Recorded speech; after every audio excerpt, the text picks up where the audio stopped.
The Linux Action Show is created by Jupiter Broadcasting. It's sponsored by Ting. Go to last.ting.com to save off your first device or plan, and DigitalOcean. Go over to DigitalOcean.com and use our promo code LASTDigital, and then you can spin up your own Linux rig for free. Welcome to the Linux Action Show, episode 376. My name is Chris. My name is Noah. Hey, Noah, guess what? Big show coming up today. This is the one show we only get to do every now and then, so it's a big show. It's the Windows 10 review on the Linux Action Show. How do two hardcore Linux users respond to Windows 10? Is this the ultimate Linux-killing desktop? Or does it not even hold a candle to the modern Linux desktop, or somewhere in between? We'll give you our take on Windows 10 from the perspective of two Linux users. Then in the news segment, we're going to talk about the tough words that Mozilla has for Microsoft. Samsung found a bug in the Linux kernel, a gun that runs Linux that's under attack by hackers, or is it all hype? We'll tell you about that, plus some big news from Kodi, and then changes coming to Nautilus that hopefully you won't even notice.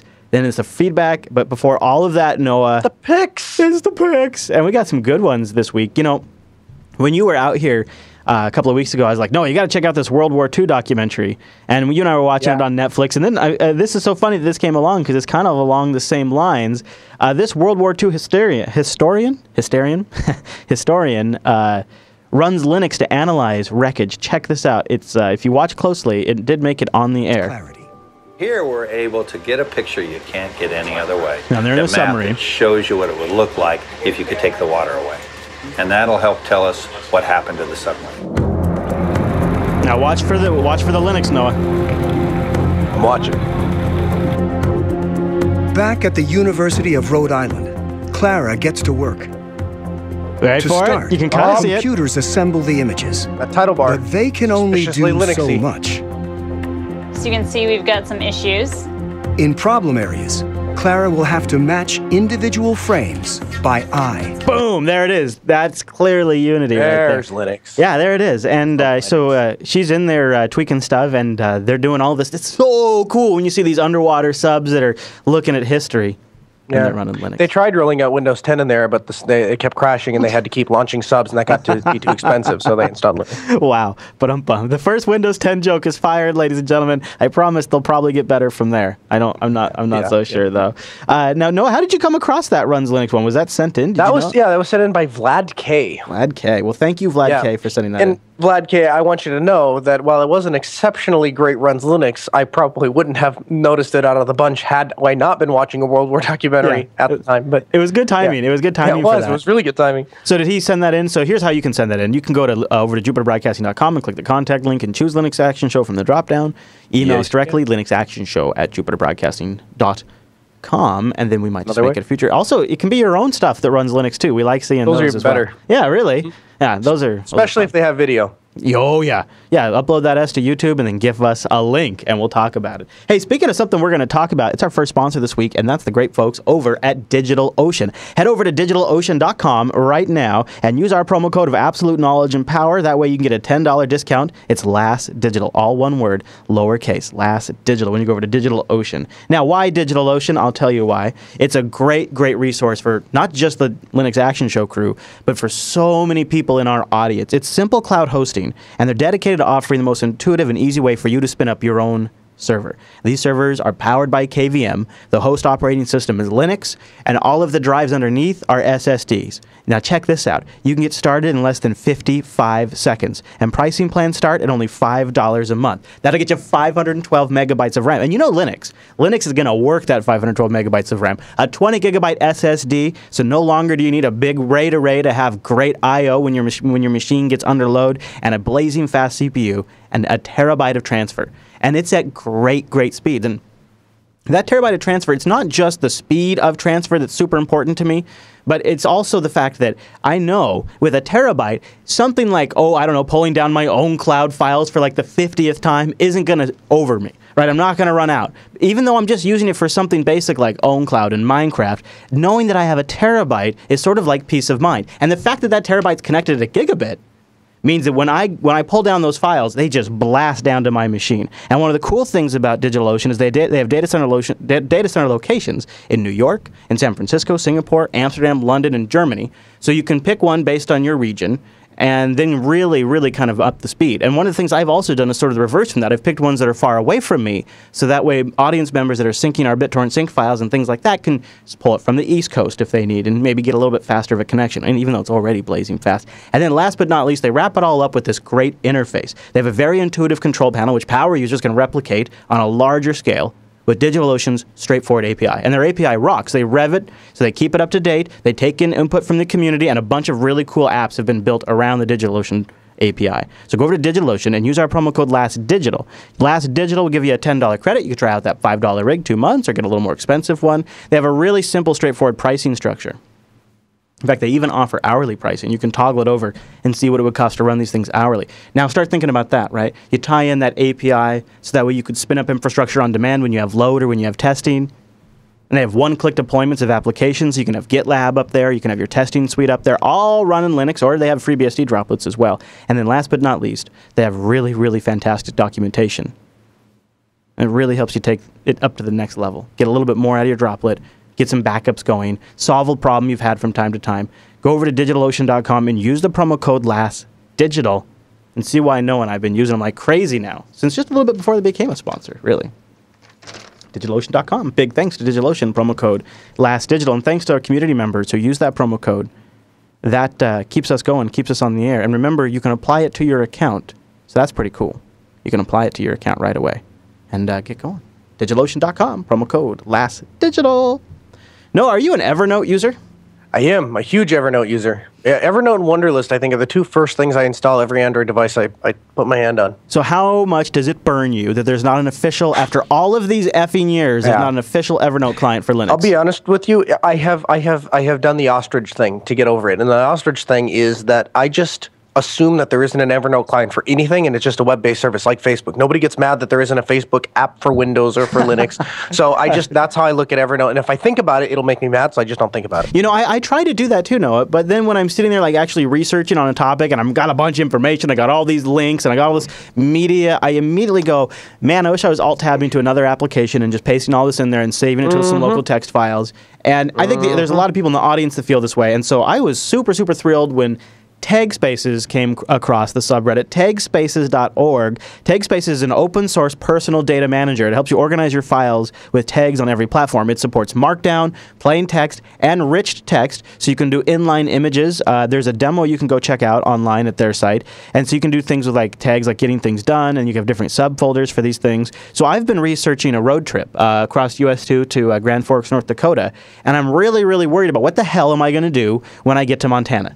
Like, am I going to be bored out of my skull as I'm driving through Montana? And so I've been trying to find something to do in Montana. Something, for God's sakes, to do in Montana. And I've been using this program, Tagspaces, to organize the different options. If you know of something to do in Montana, please let me know in the feedback thread in the subreddit. So it's tagspaces.org, and it's very much like Evernote with a couple of big key differentiators. No back end. So there's no login either, so that's kind of nice. Tagspaces is running completely offline on your computer, smartphone, or tablet. There is a smartphone app with mixed reviews. And you can still save your database to OwnCloud or Dropbox or BitTorrent Sync, and you could sync between your machines that way. Of course, Tagspaces is open sourced and published under the AGPL license, so that's kind of nice for something you're going to be stashing all of your information in. And Noah, it came with a pretty good recommendation by Kelpspots. Kelpspots? I'm not sure. He says Tagspaces is running completely offline on your computer, smartphone, and tablet and does not require internet connection or an online registration. This is the post he made in the Linux Action Show subreddit. He says you can still use platforms like OwnCloud or Dropbox, which is great. Tagspace offers you a convenient web interface for your local file system. It's implemented in JavaScript and HTML5, which are the technologies behind most of the modern web apps.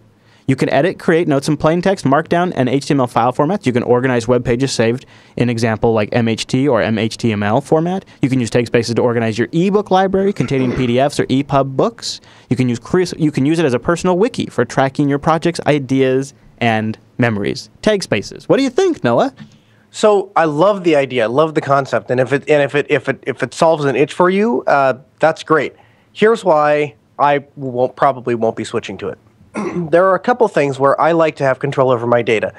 Email server would be what I'd really like to do, but maintaining a mail server is a pain. Obviously, even though I've been bit by OwnCloud, I'm still trying to use OwnCloud as much as I can.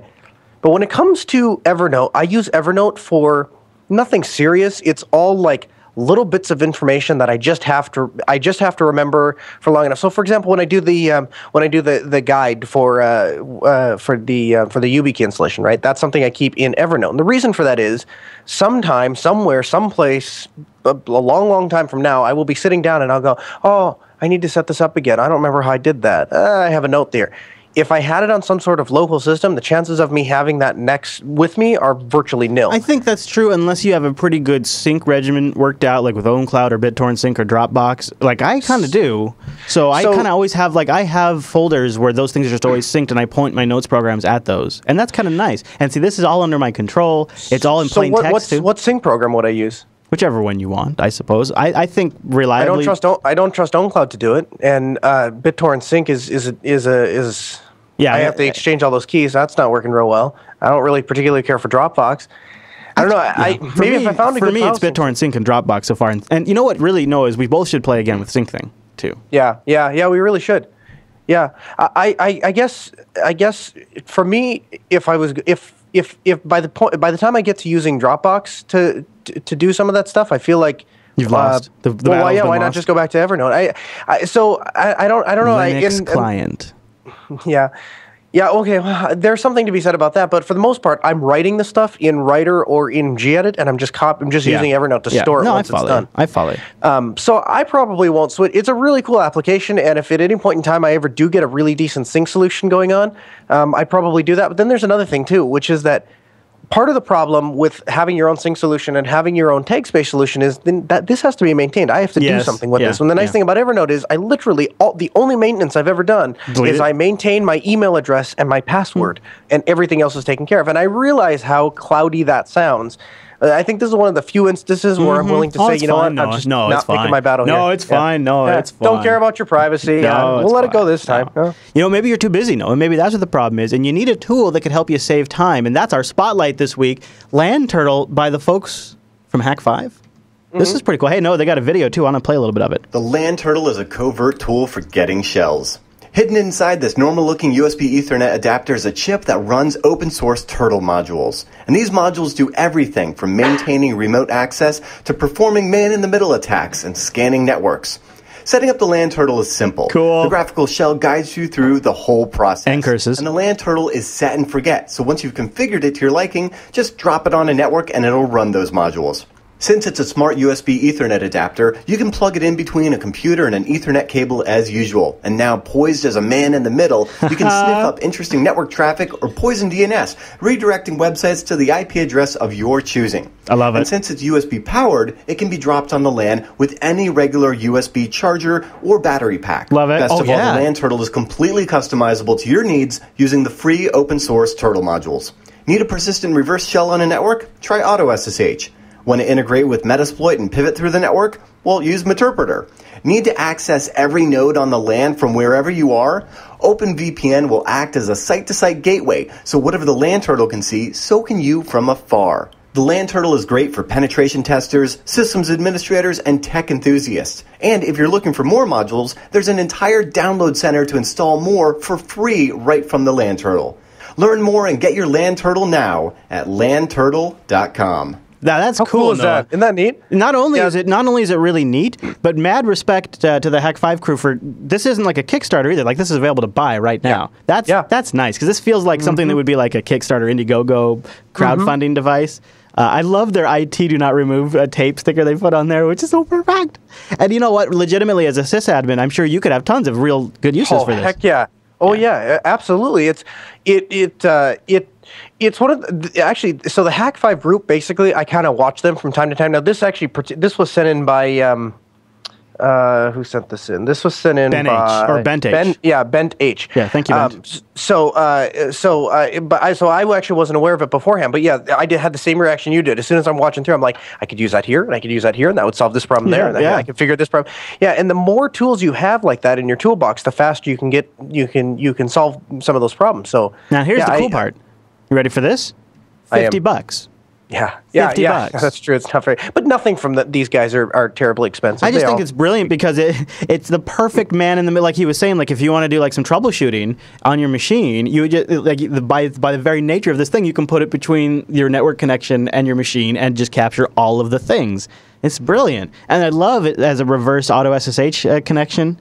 Just, put it in somewhere here on the network and just always have a persistent reverse SSH. That's super cool. And, obviously I love that it runs Linux too. Well, and I used to take, it's not really the same thing, but I used to take Raspberry Pis and put them, and I had them in a couple different places just so I would have that box that I could get into and have it call out. And there's a website, I don't know, we were talking about them at OSCON, but Site 24x7.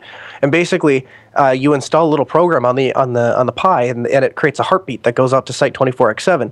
And then essentially what happens is if the heartbeat is ever missed, I get an email or I get a phone call or I get a text message, or it starts a chain of events to let somebody know, hey, something's not right on the network because the heartbeat was missed. But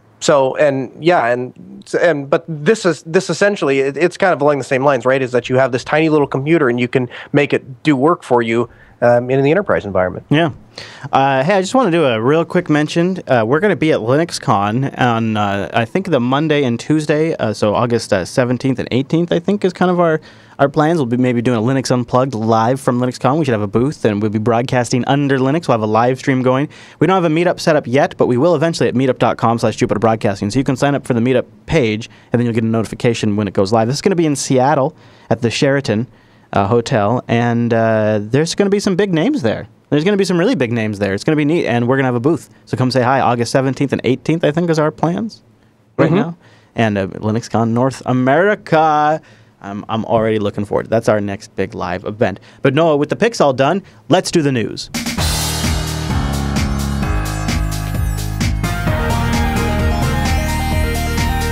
Hey, it's the news, and this episode is brought to you by Ting.com. Go to last.ting.com to support the Linux Action Show and get yourself $25 off your first Ting device or $25 off Ting service, which actually paid for more than my first month. Ting is mobile that makes sense. It's no contract and no early termination fee, and you only pay for what you use. They start with $6 just for the line, and it's your usage on top of that. And they have really great functionality and features. They have no hold customer service, 8 a.m., between 8 a.m. and 8 p.m. East Coast time. Never actually called in, though. I've always been really happy with their online dashboard system. And they have a great range of devices, but here's the secret. They're all unlocked. Like, just let that sink in for a second. You own these suckers. You can start with a $9 SIM card and then just pop that in a device that has a GSM SIM or a CDMA SIM. And then you can get feature phones. Like, they just recently added the LG 450 that's under $60, which is nuts. And then you can look at some of the nice Android phones. They have some like the Motorola E 2nd Gen, $122 unlocked on Ting. Only pay for what you use. The iPhone 4S, $141. Then you can work your way up, right? Like they've got the Moto X2, $299 unlocked. You own that. $299 for a really great Android phone on the Ting service with no contracts, no overage charges, no mysterious line items on your bill, unlimited devices, which is great. You just add it, and then it's just $6, which makes it really economical if you have a few devices. Like once you get, like if you're a small business, I would challenge you to try to find a way to save more money than by switching to Ting if you have 10 or more devices if you're a small business. And then there's the Samsung Galaxy S6. And they got the Nexus 5, which Noah's been rocking. How's the Nexus 5 working for you now, Noah? Amazing. I had, thanks large part to Ting's customer service, because I kept running into issues that weren't their fault, but were issues nonetheless. And they continued to work with me until we found a solution that worked. But I have it activated now. I've been using it for a week, and I have never been this attached to a smartphone. I won't go as far as to say I'm excited about a smartphone or I'm excited about Android. I can't go that far.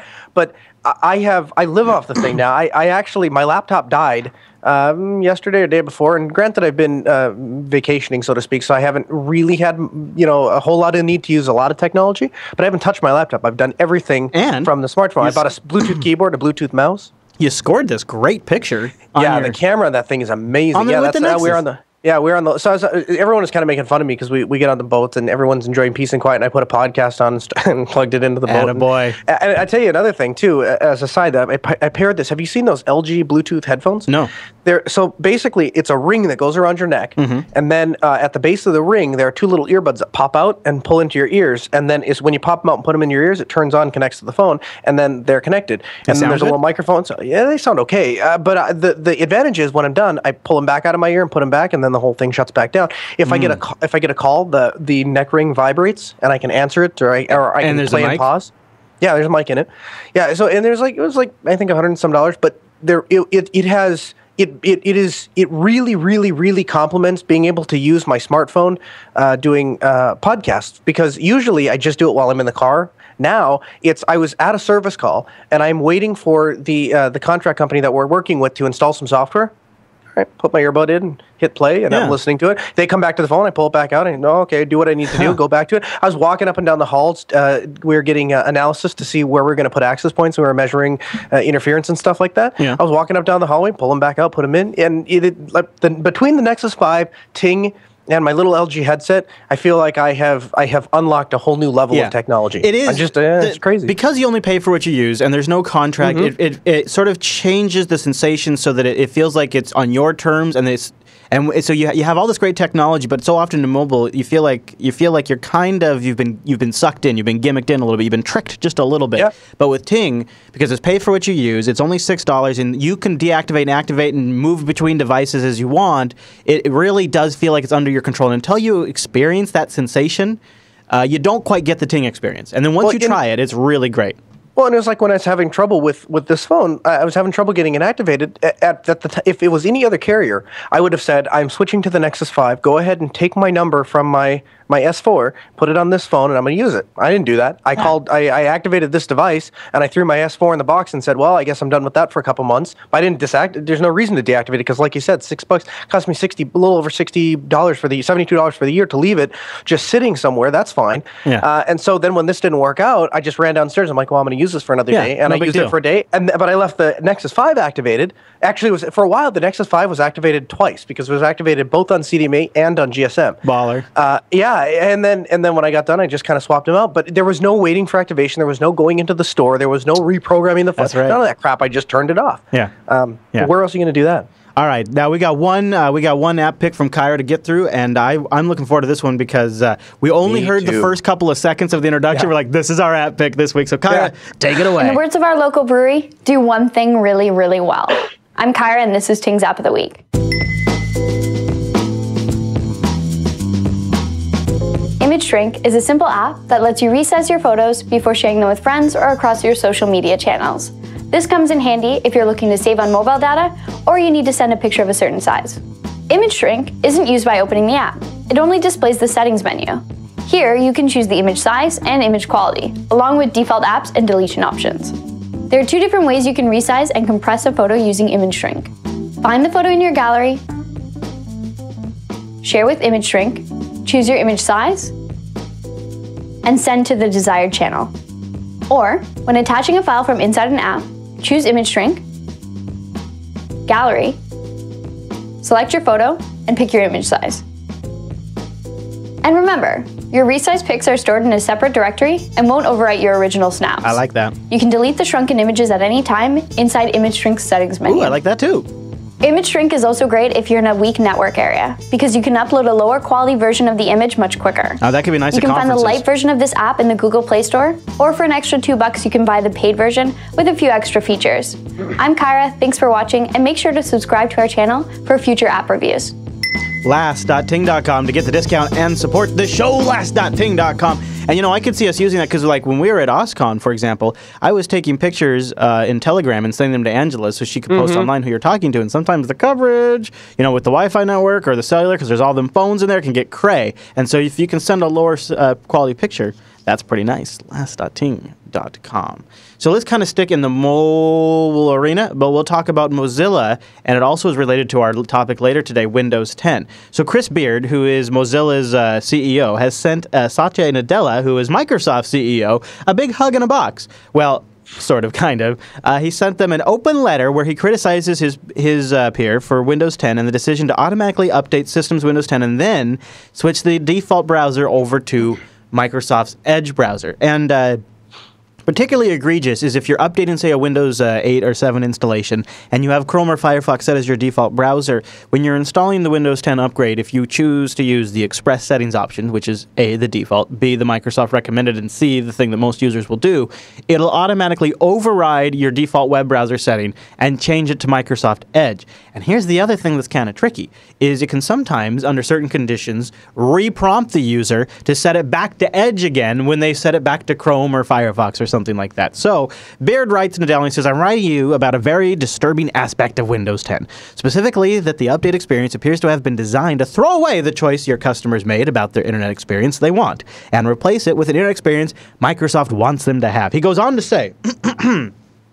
when we first saw the Windows 10 upgrade experience that strips out users' choice by effectively overriding their existing user preference for the browser and other apps, we reached out to your team to discuss the issue. Unfortunately, it didn't result in any meaningful progress, hence this letter. Now, he goes on to say that these changes are unsettling to us because we're the organization, they're unsettling to, they aren't, sorry. These changes aren't unsettling to us because we're the organization that makes Firefox. They're unsettling because there are millions of users who love Windows who are having their choices ignored. We strongly urge you to reconsider your business tactic here and again, respect people's right to choose control of their online experience. What do you think, Noah? Is it as dramatic as that? You know, so I'll start out with this. When I was in college, I had a guy that came to talk about advertising, and he owned an alcohol store, and he talked about how he would rather nobody buy his product than to abuse alcohol.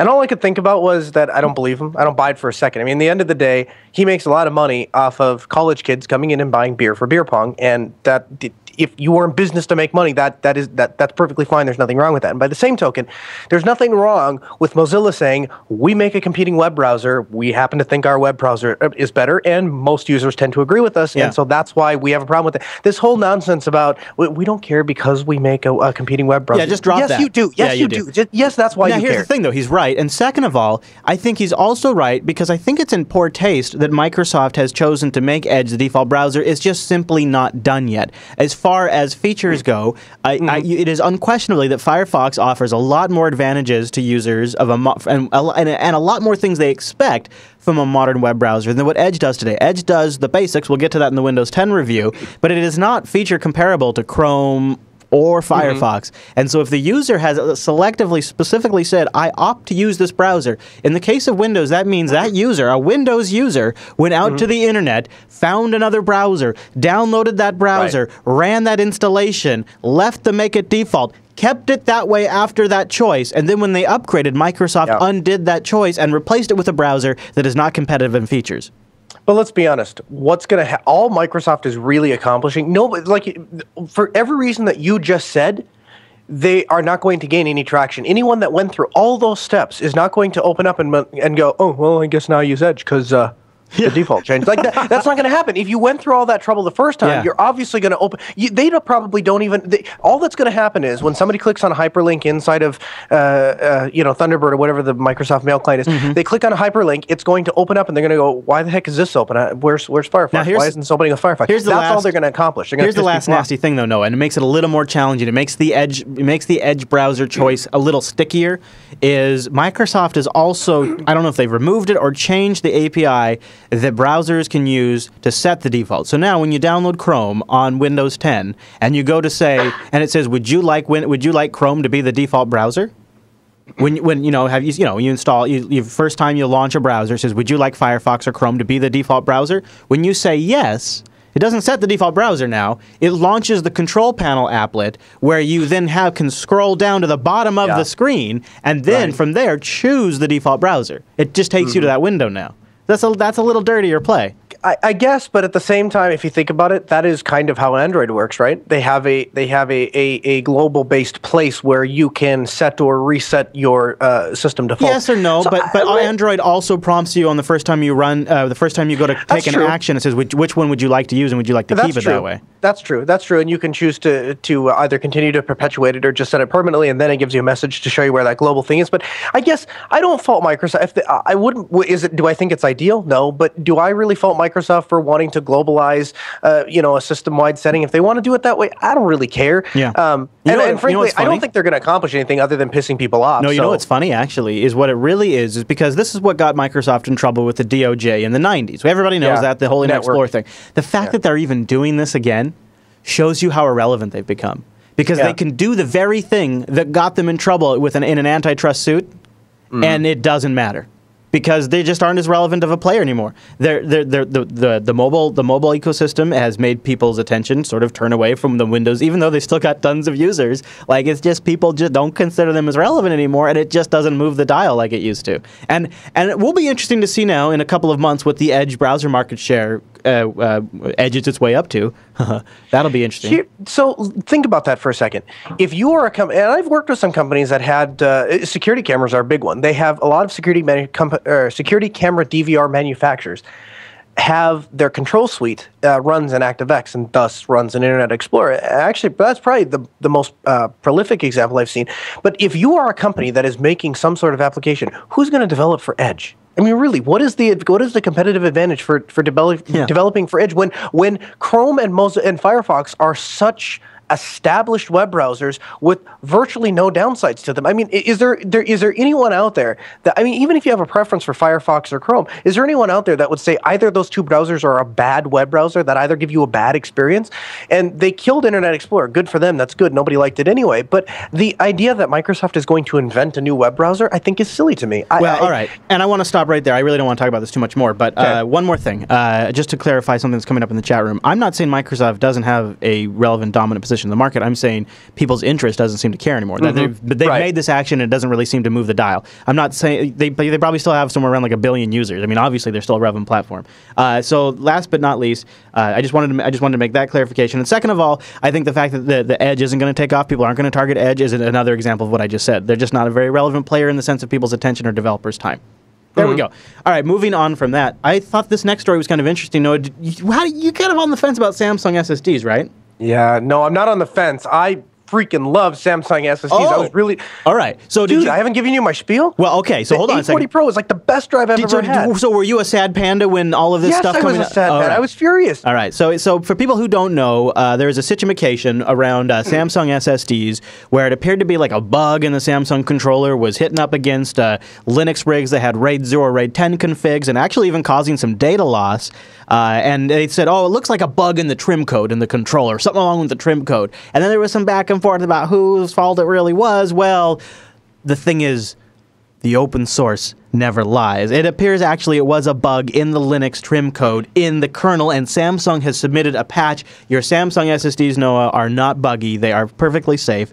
After many complaints that Samsung SSDs corrupted data when used with Linux, Samsung found out that the bug was in the Linux kernel and submitted a patch to fix it. It turns out kernels without the final fix can corrupt data if the system is using MD RAID with RAID 0 or RAID 10 and issues a trim and discard command, either fstrim or by the file system itself. The vendor of the drive did not matter.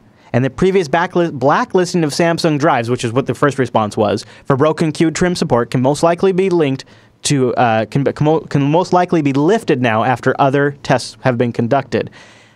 This has been a bug that's been around for a long time. This is a bug that is in a lot of previous Linux kernels now, and it's a bug that affects more than just Samsung SSDs. So if you're using one of them distros that has an older kernel, make sure that your distro is backporting this particular fix. Keep an eye out. We'll have a link in the show notes, because apparently it affects other, it could even maybe potentially impact like Intel SSDs and so on. Kind of a nasty one. Yeah, so I originally, my first SSD was an Intel one, and I'd done a ton of research and found that was kind of the SSD to buy, so I bought one. And I was visiting with another gentleman that also owns an IT consulting company, and he said, I have a tip for you, because I bought this drive. At the time it was 840, and he goes, the 840 Pro, he's like, it is the fastest drive, most reliable drive you'll ever spend money on. Buy one, see what you think of it. I said, all right. So I was like, yeah, I'm pretty happy with the Intel. I don't really see a need to, but sure, we'll give it a shot. Bought one, put it in my laptop, and I was blown away at how fast it was. And that week, I went and replaced every drive on every main computer, my office computer, my desktop, my laptop, my wife's laptop. Every one of them had 840 Pros. And then when the 850 came out, I was actually talking with a couple of guys in the Mumble Room, and a couple of them work in data centers and do stuff like that. And he said, we have a lot of Intel drives that we use in the servers. You might try putting in your servers, instead of buying the Intel Enterprise ones, even though they're not technically rated for enterprise grade use, throw a couple 850s in there. And so now I have 3 servers that are running 850s in my servers, and they are amazing. They're just the best drives money can buy. Not the Evo, the Pro. There is a difference there, but the Pros are just phenomenal. They are worth every penny. And if I buy an SSD, if I have a choice, I mean, you've been with me at Best Buy. I look at the rack and I'm like, well, they all suck, so we'll go with the cheapest one. But if I have a choice and I really want to buy something good, you tear that broadcasting rig, you'll find 850 Pros in there. And the reason is because they're just amazing, and they work forever, and they're super fast. Samsung wasn't like totally without fault. I guess a couple of their SSD drives do advertise like support for a type of trim commands and Q commands that the firmware isn't actually doing correctly. And so that did sort of lead people to point the finger at Samsung. So all of the Samsung bashing wasn't totally unfounded, but it basically people saw that and sort of made a mountain out of a molehill there when there really was a bug, specifically with Linux kernel when using MD RAID 0 or RAID 10. But it's good that it's fixed now, right? It's good that it's fixed. All right, so let's move on. Something that we've made it a runs Linux, and it's one of the #1 submitted runs Linux submissions, even though we were one of the first people that ever talked about this before anybody else reported it, really. We talked about it here on Linux Action Show. It's these rifles that run Linux. And as you would expect, because it's old, it's running vulnerable software. We talked about this thing like 3 or 4 years ago, and they have not updated the software stack on it. And so Wired has a good spooky story about being able to hack a rifle and change the target and trajectory of the bullet remotely. Let's take a look. I got video. We got to watch a little bit of this. Hopefully it doesn't get us pulled down. So loading the bullets in a Tracking Point TP750 rifle. The TP750 is a computer-assisted, self-aiming, long-range sniper rifle. Its targeting system guarantees almost foolproof accuracy by firing not when the shooter first pulls the trigger, but instead only after the barrel is perfectly lined up with the target. So when I push the red button that's right above the trigger, the crosshairs turn blue so that I can line up exactly where I want to hit. When I let the red button go, the blue crosshairs will turn red. And when I then pull the trigger, the crosshairs turn red and the scope will fire when I manage to line up the shot. The $13,000 rifle promises accuracy to even the most novice shooters. But security researchers Runa Sandvik and her husband, Michael Auger, have found ways to hack the gun via its Wi-Fi connection. We found that we could make the shooter miss the shot, either by just a tiny bit or completely off, even to the point of hitting the target that's next to the one that the shooter is aiming for. Tracking Point rifles offer a Wi-Fi connection that allows a nearby computer to stream the video from the scope or even change settings like wind, temperature, and ammunition weight. We found a way to connect directly to the computer that's inside of it and change the same values, but in such a way that it doesn't show up on the screen. What we're doing now is we are connected to the back end and we are changing the weight of the bullet so that when the scope does the calculations to figure out when it needs to fire and what the other settings need to be for it to hit the tag, then it's gonna miss. So it's gonna hit the one on the left. Watch that. Look at that. Look at that. Lining up to take the shot. Boom. Boom. And there you go. Hit the target on the left. Come on, almost dead center. That's a little creepy. Now, I know we all love our Linux in all kinds of places, Noah, but I was just thinking maybe this would be a place we don't put our Linux or anything, really. Maybe we just keep that at a hardware level. This is some really interesting, and it's a married couple who did this research, and they're going to be talking about it at the Black Hat conference. So a couple of things. As a avid firearm enthusiast and as a firearm instructor, if you want to learn how to shoot a rifle, go learn how to shoot a rifle. If you want the computer to shoot the rifle for you, I don't know that I can really get behind a computer-powered rifle to begin with. Here's a couple of things that jumped out at me. What they found is they could use a chain of vulnerabilities in the rifle's software stack to take control of the self-aiming functions. So the first of these has to do with the Wi-Fi. Which is off by default, but it's a gun that's got Wi-Fi, okay?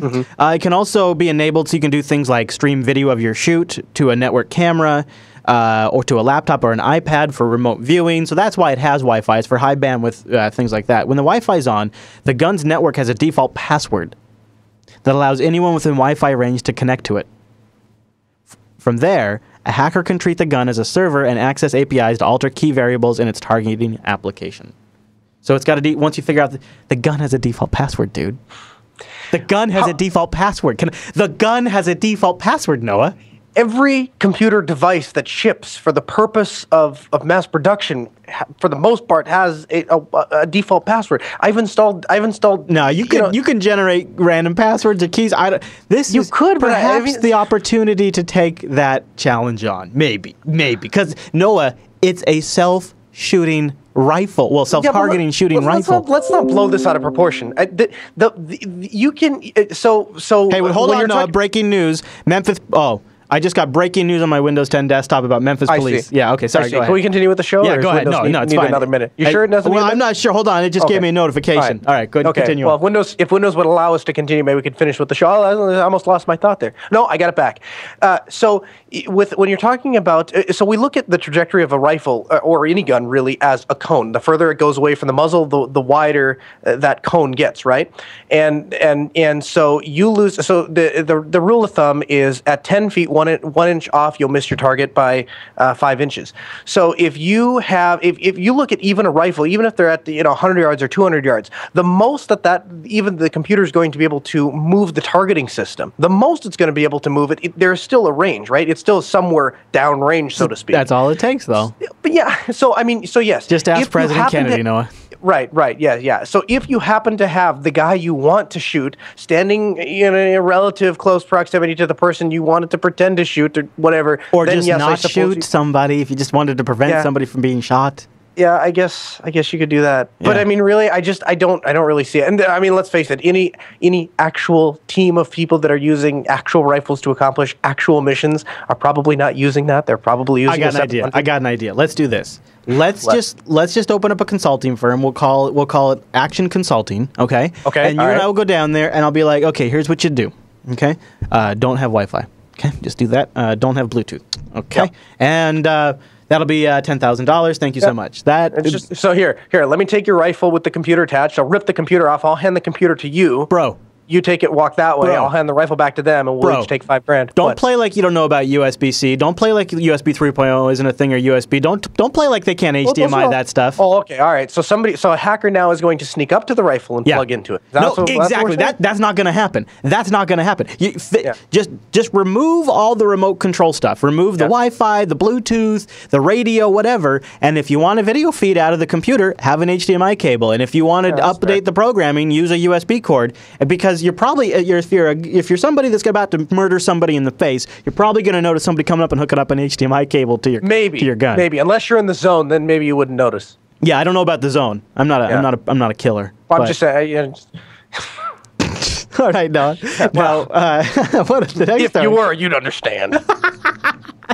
Let's talk about Kodi. Here's a killer of media files. What's up? Kodi 15.0 is out. No fancy names, but it's got a few features that have been requested over 5 years ago, and some they're less than 5 months old.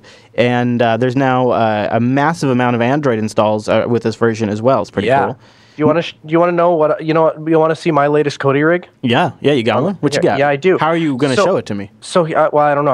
I'm in the process of figuring that out. Do you have video switching? This is live production. Can you switch to that? No. I'm going to have to telegram it to you. We'll figure it out. We got this. Oh my goodness. So essentially, here's what's going on. I really like my Western Digital Live, and despite numerous people telling me that what I should do is just buy a computer and install Kodi on it, and plug in an IR dongle, and then pair that to a RF keyboard, and then have all these wires. Instead of doing all that, Before you reveal it, this is actually perfect. Hold on, before you reveal, because here's the thing. So this is part of the story, is they are working with somebody just like what you've got there, what we're about to show, for Kodi 15. This is like a big part of what they're doing now, and you just kind of start building this yourself. So hold on. One thing is this guy, just for us Linux users, just a quick thing, FFmpeg 2.63 has now been updated, and Ubuntu 12.04 support has been dropped. There's also a bunch of other nice features and changes, like chapter support and a bunch of other things we have in the show notes. But one of the cool things is they're starting now to work with hardware vendors. And Noah, you've got, I don't know if this is an official one, but this is a really cool one. Yeah, so basically, I bought a box that comes with Kodi installed and its own little IR, not RF, IR remote. Xenopeg? I don't know how to pronounce it, some Chinese brand. But the point is I bought a $45 box that runs Kodi out of the box, and what I can do is, if I want to, I can exit out of Kodi and go back into Android and use things like the web browser or Netflix or whatever other thing I might want to use that Kodi may or may not have support for. But I have a Kodi box. I have a build, and I didn't have to do anything, and I didn't have to install anything, and I didn't have to configure anything. And sorry, everyone that was giving us crap before. It looks it's the same size as Western Digital. Yeah, and sorry to everyone that was giving us crap a couple weeks ago. But no, I did not have to do any special thing to get it to connect to the network. There was a built-in utility to do Wi-Fi, built-in utility to do wired connection. I literally took it out of the box. I plugged it in, and I was playing my media locally. No media server, nothing special. It just streamed it right off my file server. It was able to open ISOs, able to play MKVs. It's played every format I've thrown at it, and it's a $45 box, and it's Prime eligible. How do you not like that? So, yeah, I think... You should put a link to that in the show notes. I think we should. Yeah, put a link to that. That's pretty cool. That is pretty cool. And so congratulations to Kodi. It's really looking good. A lot of good stuff in there. All right, Noah, last story in the news. I know you're not a... well, what is your opinion on Nautilus? I'm actually kind of like it these days. I'm a weirdo. Do you use Nautilus? Yeah, I do. I like it. Well, there's some changes coming that are coming your way that hopefully you won't even notice. And I just thought this was kind of neat to touch on this kind of stuff. So Nautilus code, get this, is almost 20 years old now. Which makes me... That's unbelievable, because I remember... That can't be, because I remember when Nautilus... Wow. And so there's been a lot of contributors who've come along. They've added code. And just because of that, Nautilus itself is in a pretty bad state. So before they started adding new features, the new Places View code, they wanted to sort of clean things up. And they've already made some improvements. So Noah, if you look closely here is, now tell me if you can notice a difference. Here is the before, the code cleanup, Nautilus. Okay. And here's the after. I'm glad there are people like you that can figure this stuff out. There is actually one difference. Same to me. Oh, good. There is, but actually that was the whole point. You're not supposed to really notice any difference. The entire work has not been related to the UI. Instead, it's been a major reorganization of the underlying code, cleanup phase, and end users hopefully won't notice any much different. They moved management of empty states. They've moved the floating bar viewer, so there's some changes there. They've cleaned up reorganization of focus chain icons. Bunch of annoying bugs have been cleaned up, but nothing major. A whole bunch of almost 500 lines of code have been pulled out. About 300 new lines of cleanup code. Kind of nice to see changes coming to Nautilus. There is actually, I'll tell you, you want to know where the tiny itsy bitsy changes? If you look right here at the top of the places bar, there's a little bit of a white pixel line, and then if you look at the old one, now did you research this or you noticed this yourself? I noticed that. I see, and I don't doubt that he will do that. Like it is almost superhuman in nature, and you don't believe it. You laugh, but you don't. Most people wouldn't believe it. Everyone that if you come around him, you'll be like, oh, he must have read that somewhere. He researched it, but he actually even if it's things like we're at McDonald's and they'll hand a hamburger, and you'll be like, that one has 3 creases and that one has a half of a crease there. He'll notice like the most random things. So I perfectly believe that you were browsing through your thing. And you're like, oh yeah, they do look different. There's a 1 pixel bar along the top. That would be something you. So Noah, you can see people are showing up late in the chat room. They're like, why the hell is Chris running Windows? Why are you running Windows? We this week in the Linux Action Show, we're going to do the hype antidote, and we are going to review Windows 10 from 2 perspectives of long-time Linux users now. So Noah, that's all the news for this week.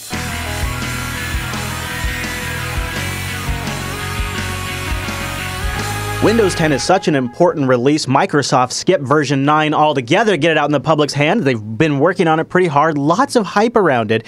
And a lot of people feel they've taken some features directly from the Linux desktop. So this week on the Linux Action Show, 2 hardcore Linux users are going to run Windows 10 and give you our take on it. A, how it holds up as a general consumer operating system. B, if there's really anything that Linux users need to worry about. And C, is it going to be pulling people away from Linux? And if people are going to be considering the 2 options, what are the strengths of each individual platform? We're going to dig into that and a lot more, and the issues and interesting, good, maybe possibly even kind of nice things we ran into during our time with Windows 10. But first, I want to thank our segment sponsor, System 76. Creators, designers, originators of machines born to run Ubuntu Linux. I love it because they go through and make sure that everything individually not just works today, but will keep working. And that's why System 76 gets Linux, because they understand it's always an evolving, moving forward platform. That's why they ship the latest version. They know that's what they need to do to take advantage of the latest hardware. And that's why they make sure their systems are designed to work with Ubuntu. And man, you should also check out some of their awesome desktops, like their Meerkat or their Sable or their Ratel Performance, all the way up to the Leopard Extreme and the new Silverback workstations, all hardcore systems designed to run Linux. Then you get the support of System 76. Your money's going towards a company that helps the Linux community.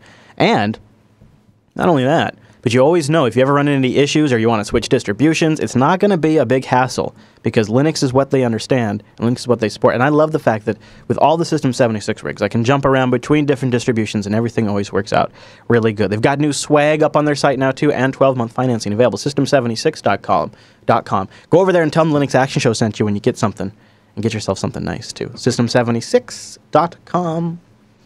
This Wednesday, I think it was the general public availability of Windows 10. And I just being a kind of a noob, I just assumed that meant I could go to the store and buy a copy of Windows 10. And I have to tell you, I walked out of Best Buy a little bit disappointed. I went over there and I captured, because I was a little dumbfounded by my conversation. So I'm just walking out of Best Buy after trying to buy Windows 10, and I'm discovering something rather interesting. Even though Windows 10 launched, it's not available in the store. I have a couple of options. I can buy Windows 8 and then go home and download Windows 10 and upgrade my PC. Or I can buy a computer and the Geek Squad will upgrade it for me to Windows 10. Or I can bring my computer in, buy their Windows 10 image, have them deploy it on my machine, but I don't actually get to keep it or get a box copy or a thumb drive. There's no way for me to actually come home with a version of Windows 10 today. I can only buy Windows 8, and they don't know when that's going to change. So instead, I bought a thumb drive, and I'm going to download the ISO and flash it myself. How hard could that be? What could go wrong? I figured, Noah, what could go wrong? So I downloaded the Windows 10 ISO, I got DD Rescue ready, and I went to work. Okay, so extreme excitement is currently happening right now. I've gotten the USB thumb drive actually plugged into my USB port. Look at me, like I'm an advanced user. And I'm using DD Rescue right now to write the Windows 10 ISO. Can you see it there up in the corner? Ooh, I'm writing the Windows 10 ISO up here in my office above the studio to a thumb drive. Once this completes, I'm going to take it down to a machine. I'm going to grab somebody who's working down there, smack him across his face. I'm not going to say who. Take that machine and put Windows 10 on it. And we're going to see how it goes. I'm a little nervous. Now, it actually ended up being a laptop rampage. I had to go on a laptop rampage. You would think this wouldn't be so bad. So first of all, my DD rescue image didn't work at all. I don't know why. When I tried to boot off of it, I got invalid partition. So I ended up having to grab somebody else's machine who had an old copy of Windows on there, downloaded this program called Rufus, and then used Rufus to write the thumb drive images. I don't know why that worked, but it did. Then I went down a series of different machines trying to get it installed on. The first machine I went to was a Bonobo Extreme. It's my go-to rig. I put a lot of test stuff on there. We have a Bonobo Extreme dedicated just to testing here in the studio.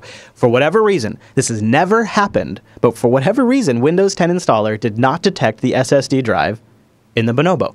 Now, I've never had a version of Windows that's done this. I've never had a Linux distribution that's done this, or even a BSD that's done this. They've all always detected the drive. There's a 120 gigabyte Samsung SSD in there. But for whatever reason, the Windows 10 installer didn't see it. So then, I decided I would try it on an XPS 13. I backed up the XPS 13, and I installed Windows 10 on it. However, Noah. What I continued to run into was a series of errors after errors. I captured one right here. For example, when I tried to install the sound driver, every time the system booted up, I got a bunch of DLL errors up in my face, and I had to go into the task manager, which is now where you disable running programs, and I had to disable the Realtek drivers from trying to start at boot.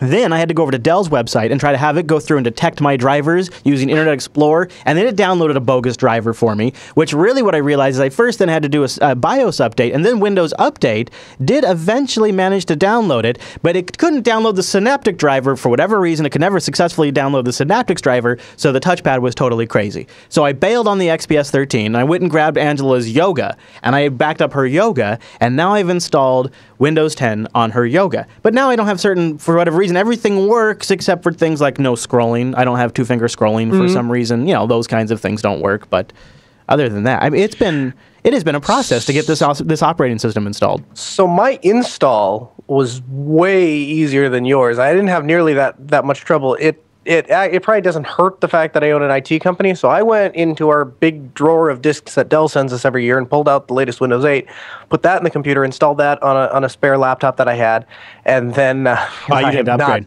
I am not wiping my data off to try this piece of crap. And put the disk in, installed Windows 8, and then I did the upgrade route. Although I did become aware that Microsoft Store actually has Windows 10 for purchase and download. Now, I can tell you when that became available. Yeah. But you can buy it now. Yeah, and how you actually get there is kind of funny. Like, you can't just go to the store and find it. The way you get there is, let's see if we'll try it live right now. Let's see, this is an unactivated copy of Windows 10 right here. Now, if I wanted to activate this copy of Windows 10, I would go to the new settings screen, which looks a lot like KDE 5. Everybody just take a minute and look at that and tell me that's not Plasma. That's Windows 10.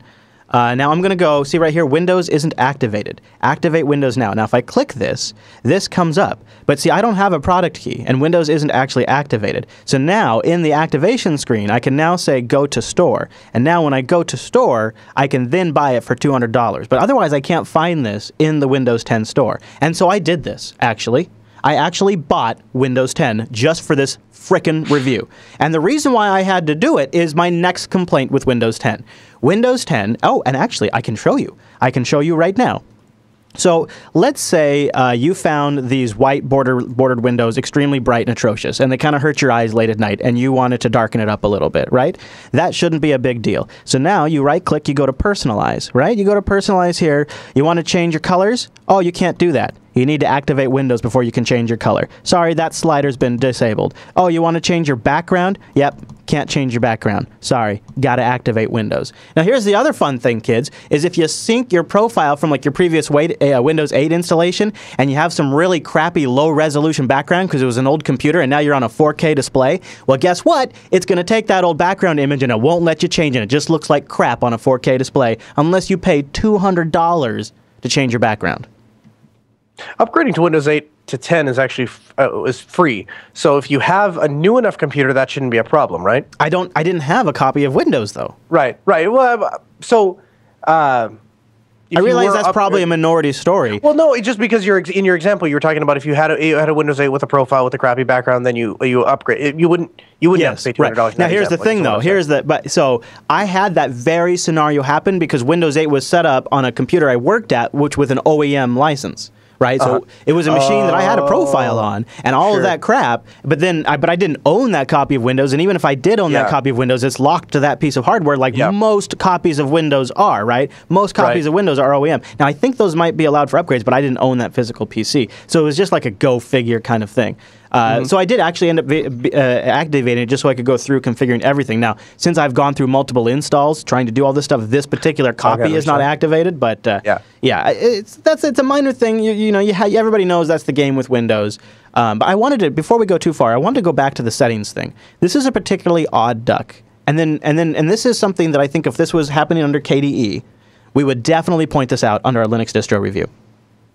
So let's say I want to change some settings on my system. I have a couple of options here.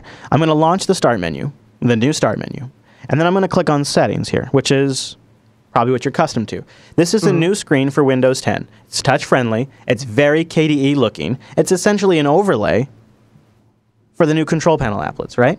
Not bad. Not bad.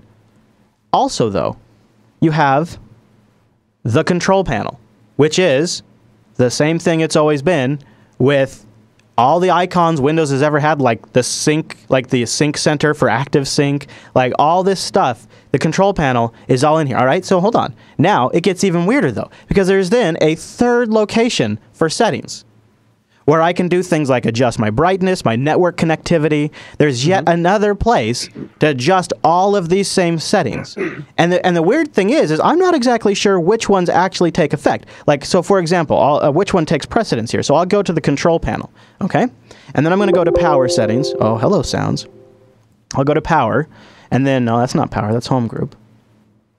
Hold on, you got to go through all these icons. Hold on, no, there's a lot of icons here. Now okay, I go to power. I'll just hang out here. I go to power options. And now I go into change plan settings, okay? So here I have turn off display in 5 minutes and on battery, and when plugged in, never. But see, that's not enough, because I need to have yet another screen of settings for my settings. So then I go to change advanced power settings, and then I have to activate this screen. And now, when I go into this screen, I see an entirely different set of numbers that don't match up with what I have set earlier. And I'm not exactly sure which ones take precedence. So like if I go here and I set this to 25 minutes, see this one over here doesn't adjust to 25 minutes. So now which one is actually taking effect here? And then combined with the additional amount of settings that I have over on this screen that also pertain to sleep and do not disturb and screen brightness. I'm not clear on which of these three screens is even doing the job I want, not to mention there's a fourth screen in here where I can adjust some of these same settings. Well, I'm glad Windows is, at least you're not having to do anything from the command line. That would be hard, Yeah, well, I suppose. So now that I've set that... That's difficult, opening a command line. Now that I've set that, I'm going to go back into the control panel. I closed it. I'm going to go back to the power applet, which I guess I could have just typed power, and change plan settings. And it didn't, even though I set it in that one screen, it didn't set it in this dropdown. So I'm not exactly sure if my screen's going to never go to sleep or if it's going to go to sleep in 25 minutes. Guess we should wait 25 minutes and find out. Right, exactly. So it is, then the one last thing, and this isn't all going to be bashing, but while we're on this, the one other thing I'm kind of surprised that Microsoft's getting away with is how Metro-like these apps are. Like these are just Metro apps with window borders that we're just now using on the desktop, and we're okay with that. Like that's not like a totally inconsistent user experience or something. Like to me, it seems really odd that some stuff is Metro, some stuff is desktop applications. So there's that. I really like the way the multitasking stuff works. That's nice. The multi-desktop stuff for UI is actually pretty slick. They've done a good implementation here of virtual desktops. You can slide between the two, and there's a little bit of a bounce animation or a little bit of a, it's nice. They do a good job. So that's all good things. One last little bit of niggly wiggly for me, Noah, and it's a little hard to demonstrate, but I did take some screenshots, so let me pull these up here for you. One last wiggly niggly I have about Windows 10 is a very, very inconsistent end-user experience, and for high DPI. And this is something, again, I would absolutely ding a KDE or GNOME desktop for if they had inconsistent, like if it looked weird. I've talked about it before. It's not unusual for me to comment on that kind of thing.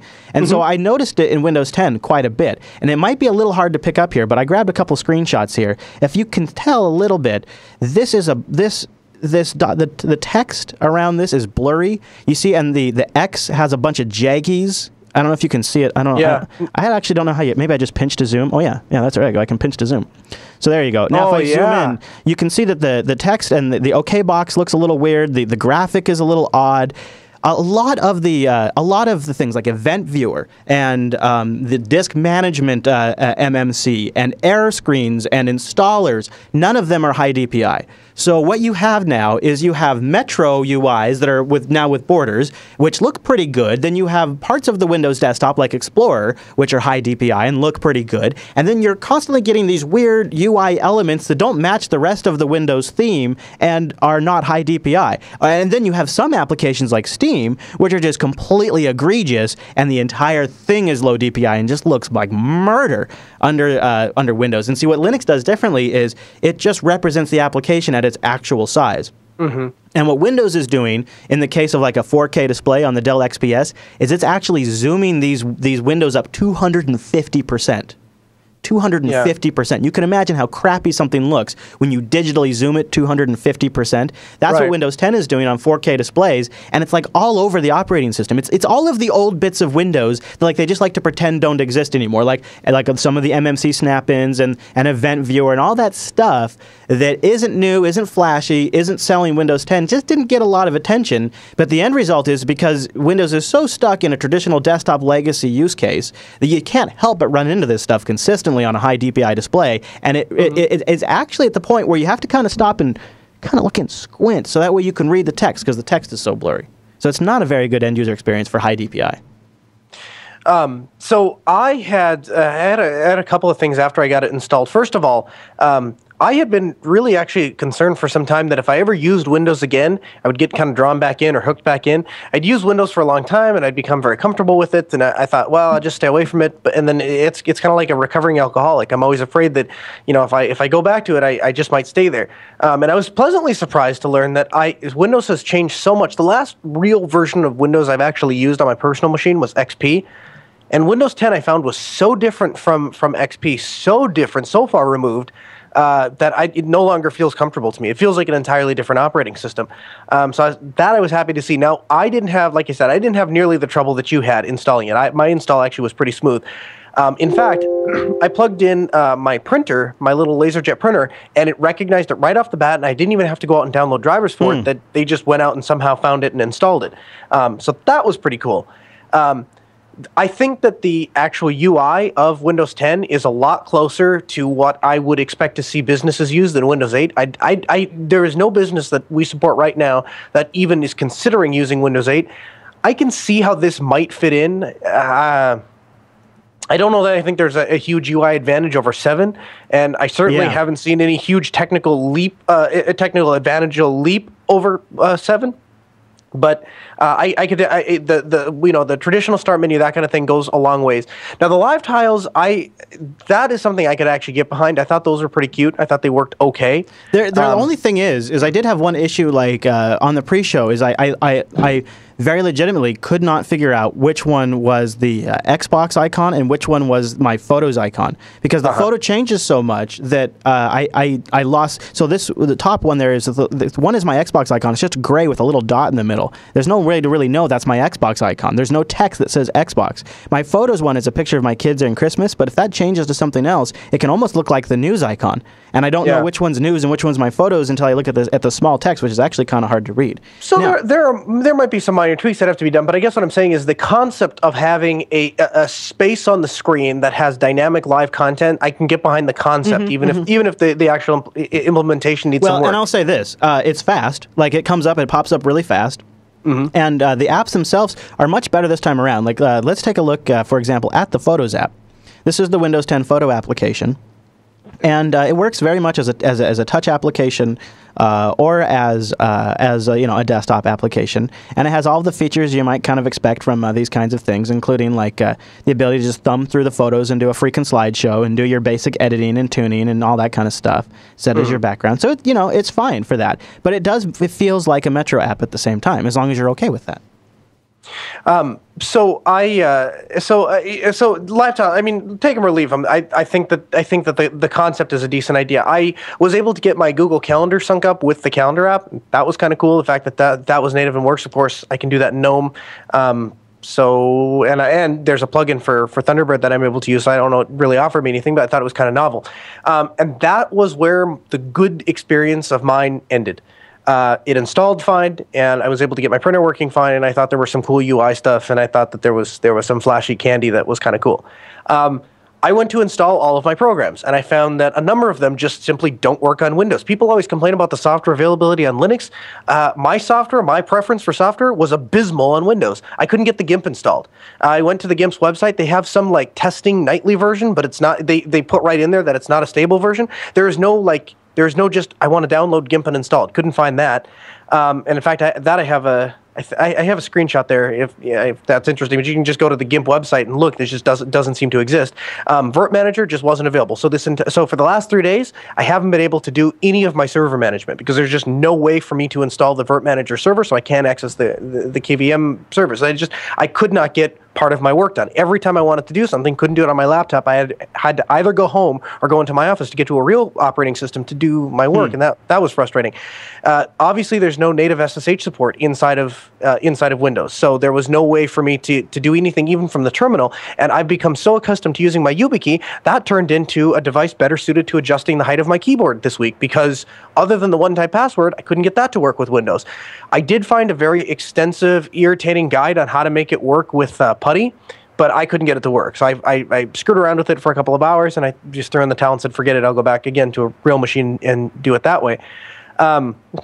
Audacity, I had a simple task. All I wanted to do was bring in a 30-minute audio file that I had.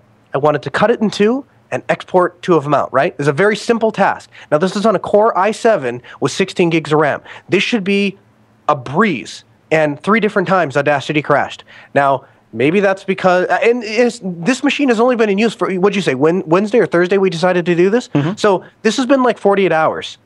So it's not like there's a ton of software and Windows has had its normal chance to cock itself up like what would happen if I ran it for a year. This has been 4 days, and all of a sudden Audacity crashes. Now, I'm going to pause you, because I feel like we've been ranting for a long time. And I said some good things. I know. One thing we haven't done yet is we haven't talked. Because I don't want people to think we spent the whole time ranting. Because what I want to try to get to is, and we can get more to it. But I do think there are some legitimate things that people might look at that the Linux desktop doesn't do, and maybe we could just talk about those for a couple of minutes and see if they really are a big competition to Linux. So, let's take Cortana. Do you think Cortana? Let's play with it. See, I haven't really see here. What's the weather like today, Cortana? The forecast shows partly sunny skies with a high of 88 and a low of 61. All right, but I'm never going to use that. So let's try something. Let's try something practical. Useful? Cortana, disable my monitor from falling asleep when my battery is plugged in. Airplane mode is now off. No, that got close. What? All right. Disable screensaver. No, that just did a Bing search. That's no good. All right. So let's try something else. Let's try something more direct. How about, hey, Noah, I got one. So I'm going to go launch Cortana. Mm-hmm. Let's see. What was it I was going to try? Check for system updates. Nope, just does a Bing search. Here's the thing. This is the entire purpose of voice dictation is to compensate for not having access to a keyboard and mouse. On my Android phone, it's really inconvenient to have to try and peck things out or type something, so it's really nice to grab Google now and tell Google to set a reminder, because I don't have a mouse to click to start something, a keyboard to type something out, and then a way to save it. In the desktop, you know how much I couldn't care less about being able to dictate command. How much of an idiot would I look like if I'm sitting in a restaurant going, Send Noah an email. Yeah, this should be good. Send Noah an email. Who's the email going to? Noah. I couldn't find an email address for Noah. Who else do you want to email? Angela. What's it about? I'm talking to you through Cortana, and I'm having a pretty good time doing the Linux Action Show. We're doing our review right now, and I'm wondering if this is dictating to you. What do you want to say? I think that was the subject. Now she wants the action. I just tried to give my entire speech in the subject line like your old boss, Sorry, didn't mean to be one of those guys, period. I'm dictating to Cortana right now, new line. I'm curious how fast I can talk to it, because I could probably type slightly faster than this, but I don't mind talking, and I can do it into a microphone. New line. See you soon. Here's your email. Send it, add more, or make changes. Cancel. I've canceled that email. She actually got almost all of it right. She didn't get the new line stuff right, but she pretty much got all of that right. Seems useless to me. I mean, I'll be very honest with you. I'm drawing a hard line in the sand, but I see almost no compelling reason of why I would want to dictate something to my computer when I have a perfectly good keyboard to type it out on.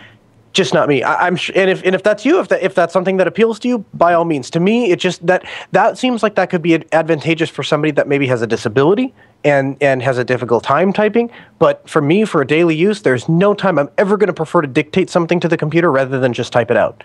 Yeah, and maybe that's just because the way I maybe agree. That's It's not really a competitive feature against the Linux desktop. I don't think it has a lot of use, especially in the use cases for the Linux desktop. Now let's talk about something Linux has struggled with. An app store. So Windows 10, as you'd expect, has a Metro app with a title bar that is the App Store. And GIMP in there? No. It's actually, unfortunately, most of these are all Metro apps. I mean, I'm not actually all that enthusiastic about it. And the selection is actually not, I was surprised at how bad the selection is. Like, here's an eBay app, but do you really need a Metro app for eBay a modern app for eBay when you can just go to ebay.com? Yeah. And like, same with like the Facebook app. Neat, I guess, but you can just go to facebook.com.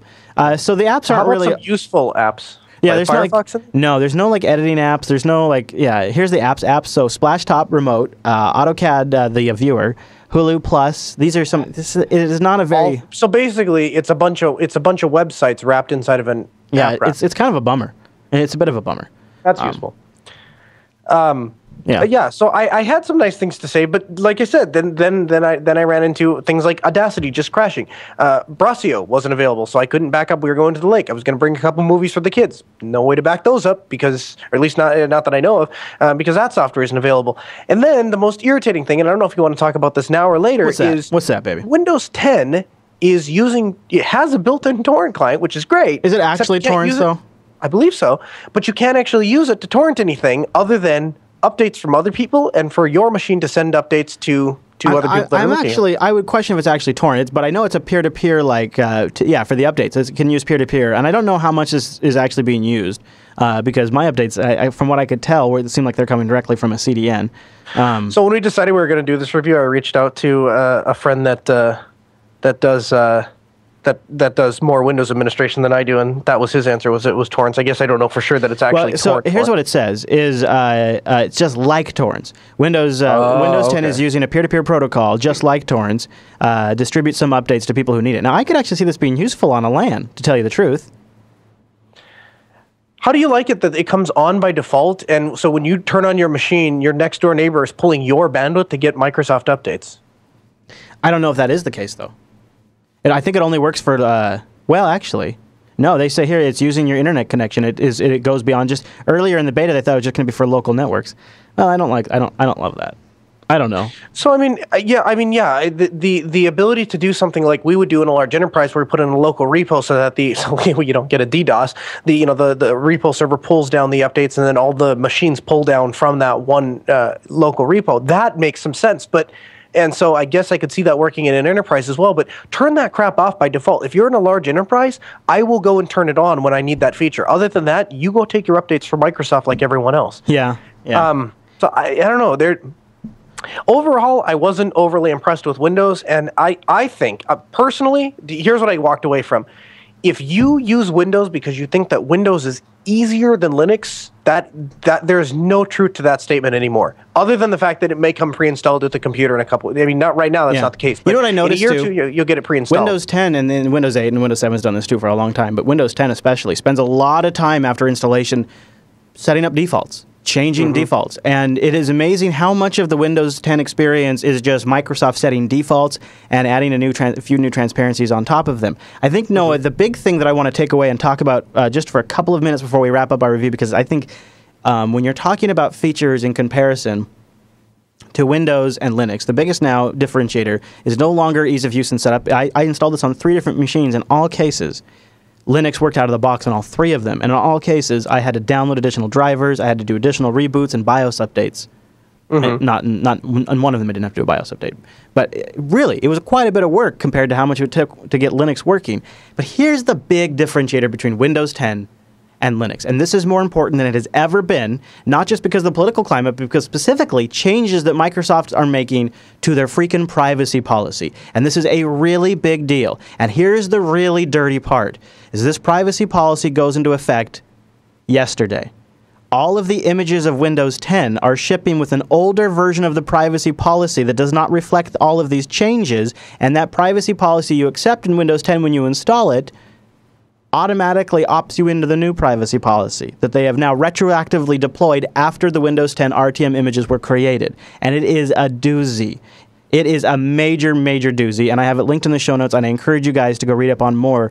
But here's essentially, this new privacy dashboard is presented to give users a possibility to control their data related to various products in a centralized manner. They're talked about it. It's really slick. It's all these great new features. It also has a 45-page privacy document that you can go read, and so someone has done that. Here's a couple of things you need to know. I set mine up with a Microsoft account, and so by default, when signing into Windows with a Microsoft account, Windows syncs some of your settings and data with Microsoft servers. Your web browser history, your favorites, the websites you have viewed, saved apps, website saves, mobile hotspot data, Wi-Fi network names, and Wi-Fi passwords all get synced to your Microsoft account.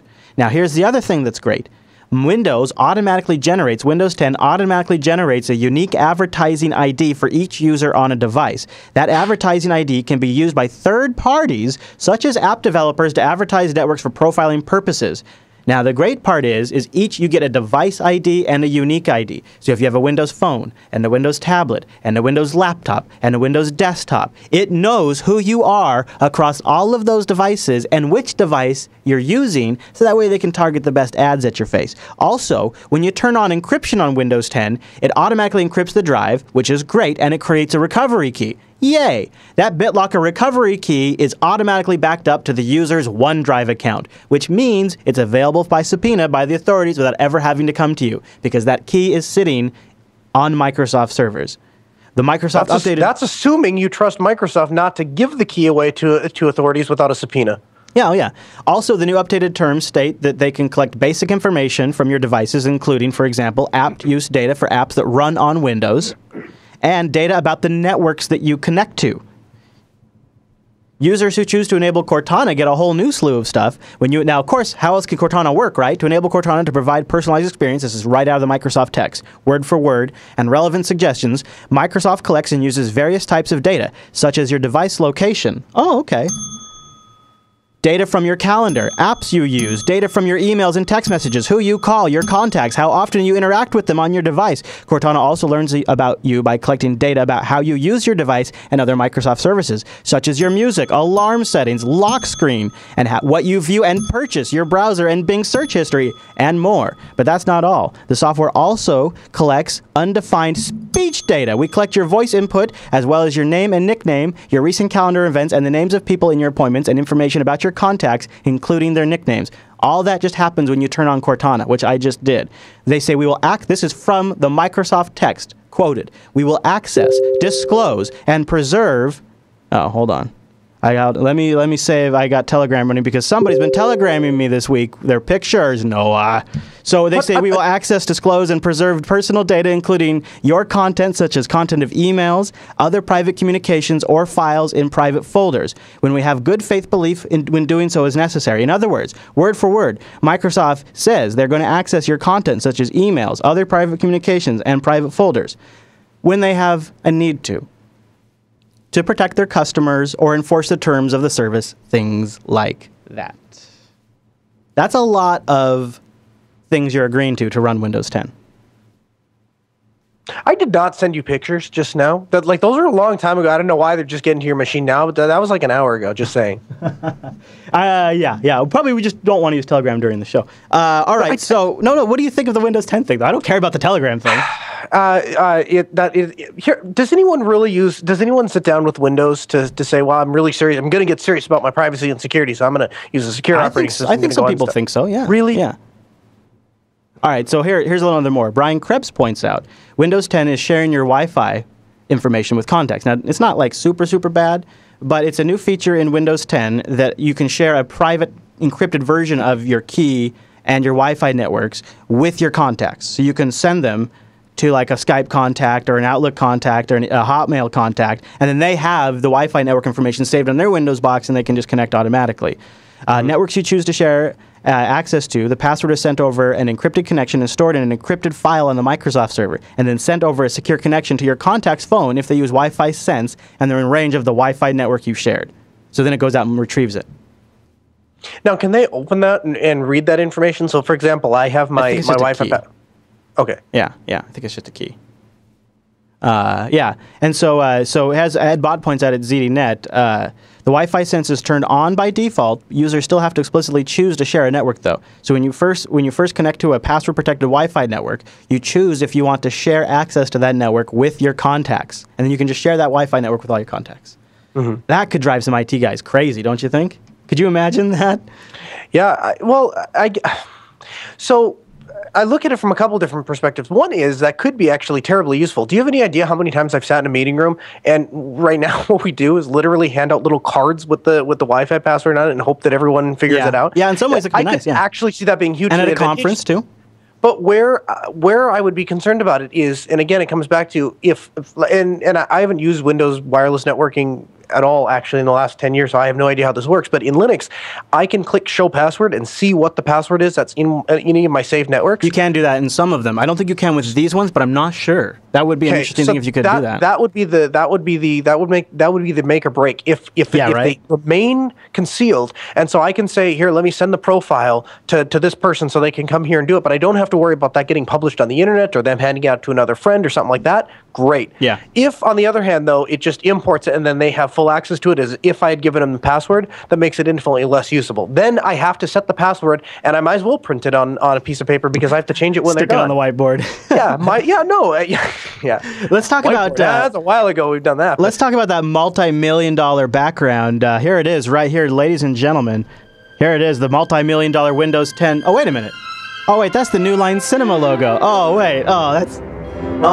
Wrong one. That's the wrong one. Actually, I tease Microsoft because I don't know if you guys know this, but Microsoft is ridiculously proud of their background. And unfortunately, it kind of, in my opinion now, maybe I'm coming at this with the wrong opinion, it sort of represents everything wrong with Microsoft's approach to building an operating system. They're focusing on the wrong details, and not only are they focusing on the wrong details, they are so proud of themselves. They think they are changing lives by picking the right background. I got to play this for you. It is a pretty cool background.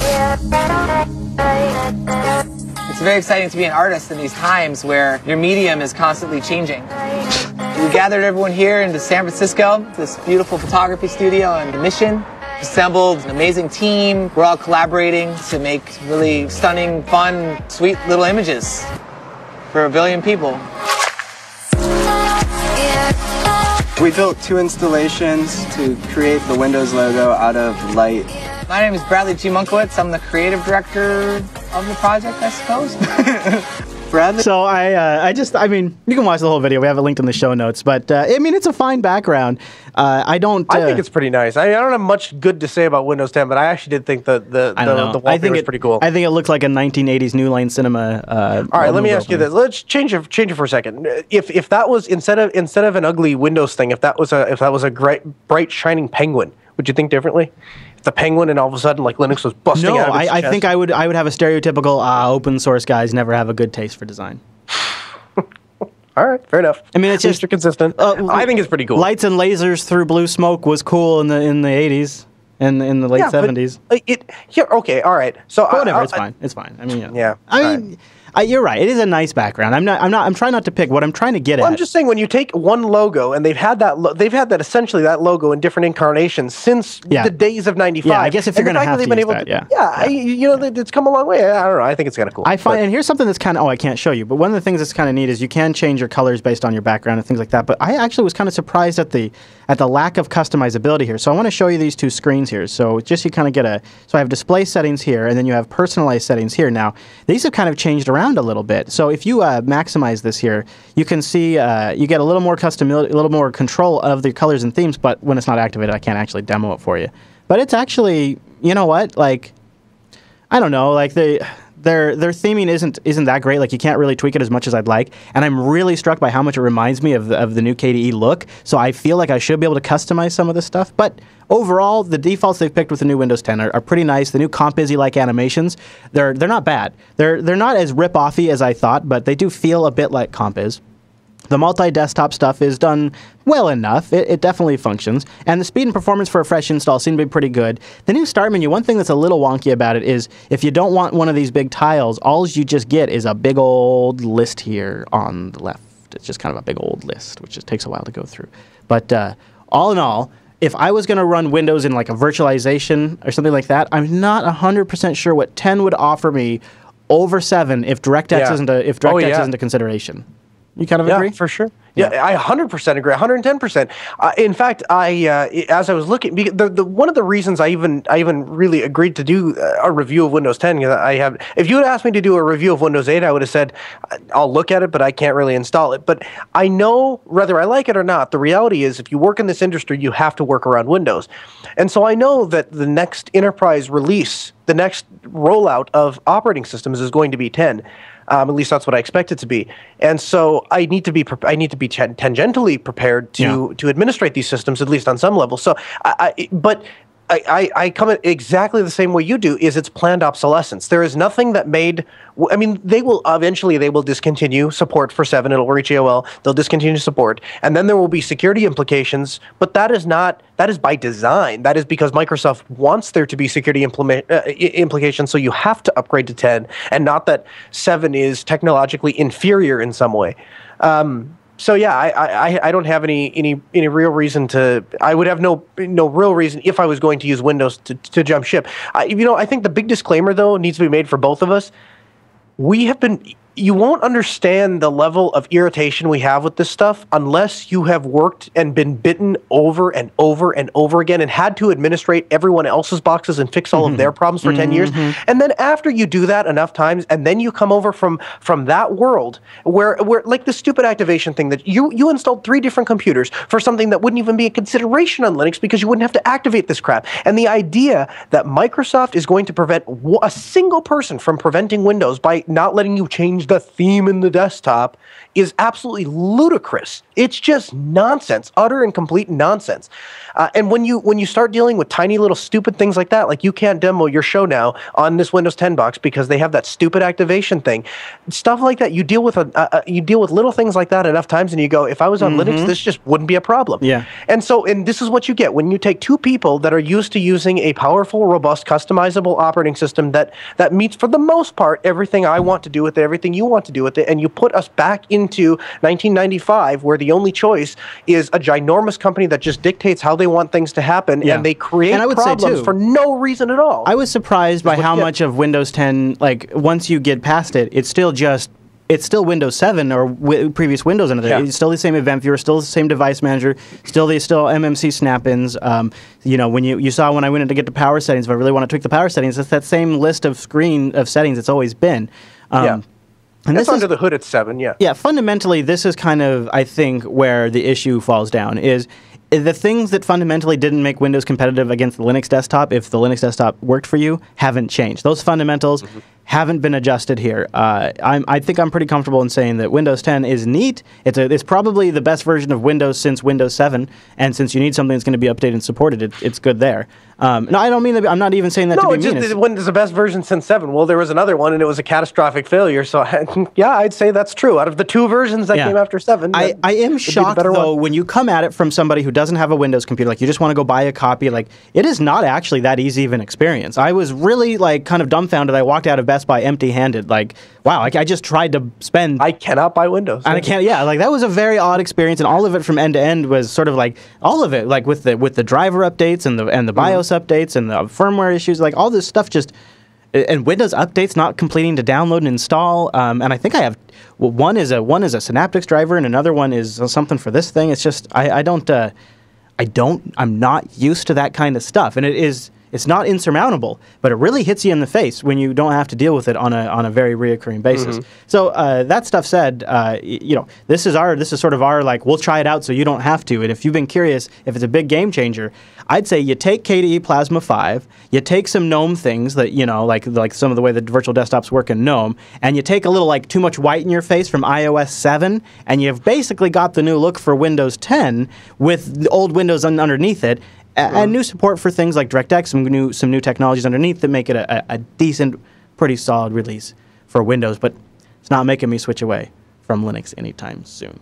Yeah, not even close. In fact, if anything, I think that Windows 10 is going to perpetuate that cycle of bringing people off.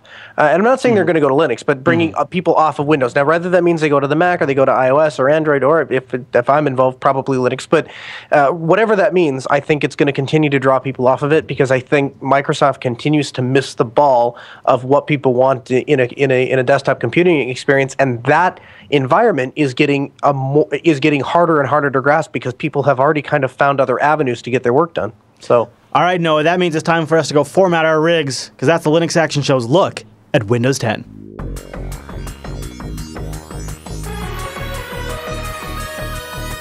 And that brings us to the end of this week's broadcast. But Noah, we got some emails. In fact, we had some emails last week we needed to get to, and we're going to get to them this week because last week's show was huge for our OSCON coverage. So Clint D writes in with our first one.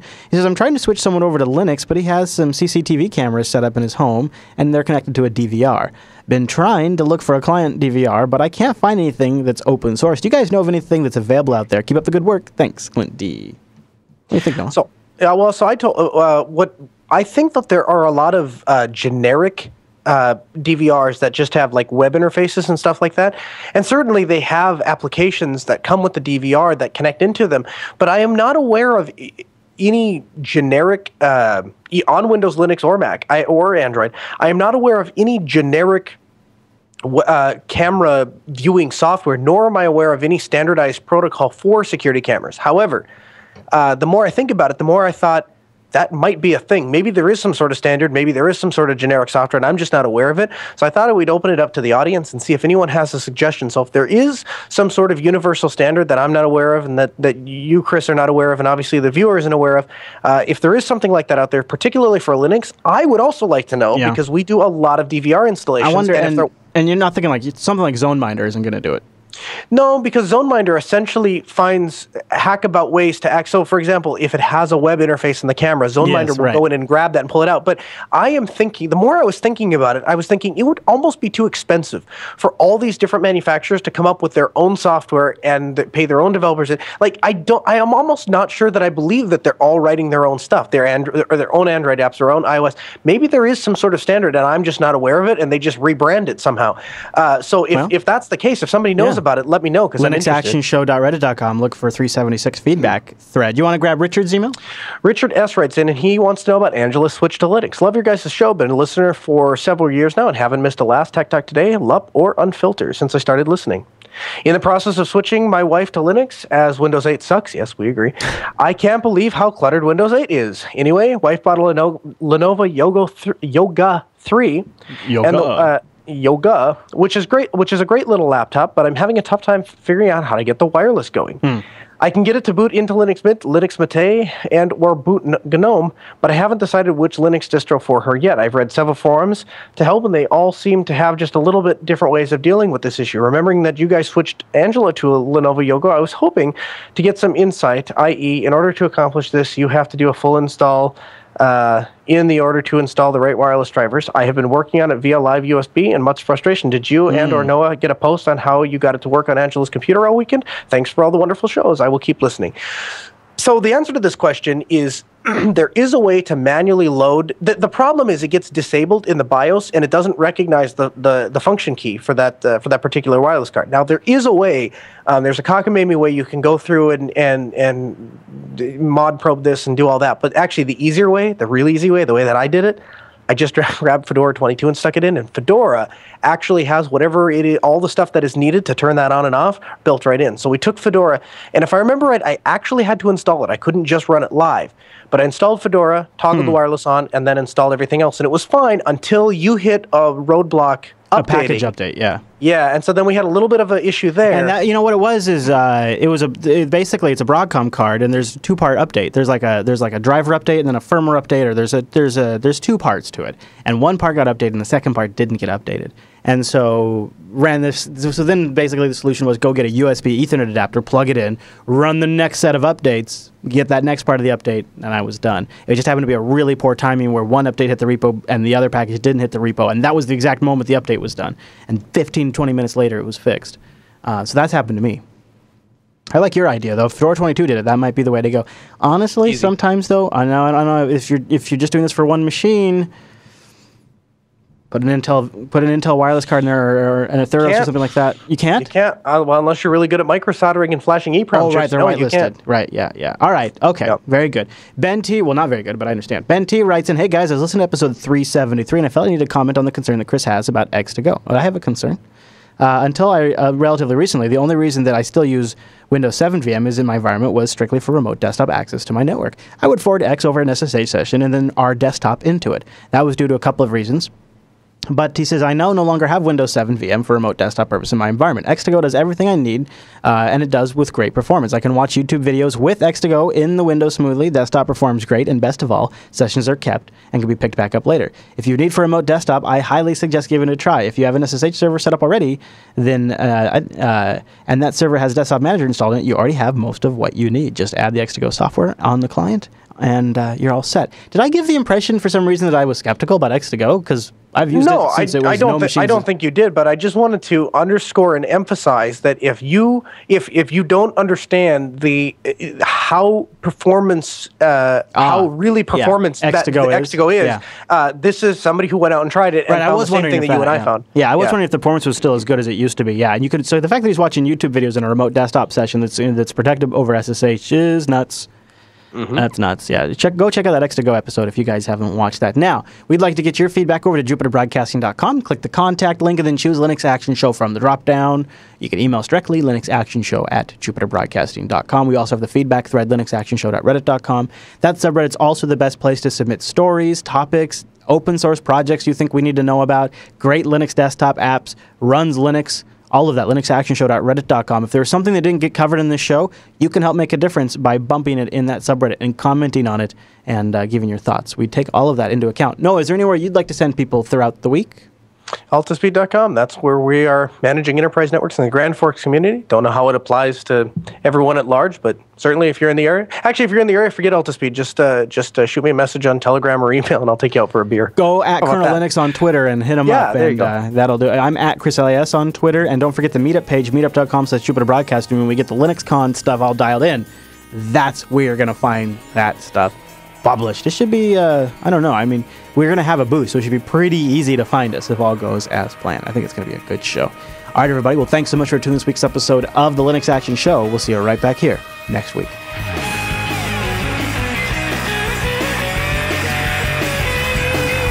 This is, if you like sounds, boy, do we got one for you. Mm-hmm. So let me tell you a little bit about why I never... So about 30 reasons this episode alone why I don't want to do video anymore. So here's the thing that you don't even have to deal with this. Only I have to deal with this, and it's super frustrating, is there is a fundamental requirement that whatever we're going to talk about today, I have to be able to demo it. I have to be able to show it on the screen, right? Yeah. Mm-hmm. Well, so, okay... That sounds pretty easy, except for, no, it's not. So I have had to format 3 different computers. Computers I didn't want to format. Computers I've had to image back up, so that way I can restore them after this stupid episode. Which hopefully goes well. Yeah. Okay, so let's see. First computer I decided to use was my Dell XPS 13 because I figured I don't really have anything super critical on that, even though it's a really, really great computer and I have a bunch of good games installed. It's got a touch screen. That would probably be a good place to start. So, of course, I go with the XPS 13. I work out the fact that the sound doesn't work, which takes me an hour to troubleshoot. I get tons of DLL errors trying to fix that every time the operating system reboots. I had to go into msconfig, which is now in the task manager, and disable stuff from coming up at startup because I was getting nothing but DLL errors after I tried to install the Realtek audio drivers. I never actually did get the Dell Synaptics touchpad driver to install from Windows Update. And then I get out here and realize, didn't even dawn on me, that the only thing that XPS 13 has out of it is DisplayPort, like micro DisplayPort. And I don't have any micro DisplayPort to HDMI here at the studio, and Best Buy doesn't open until it's showtime. So I was like, oh, okay. Well, I'll go set up the Bonobo. You know, the spare Bonobo we have here for testing. And I'm like, even though it's got a really good Fedora 22 installation on it, I'll go do Windows 10 on the Bonobo because the Bonobo's a great rig. It's a good test benchmark. I run all of my comparisons on that, so I'll have a good floor to compare Windows 10 on. I'll use the Bonobo.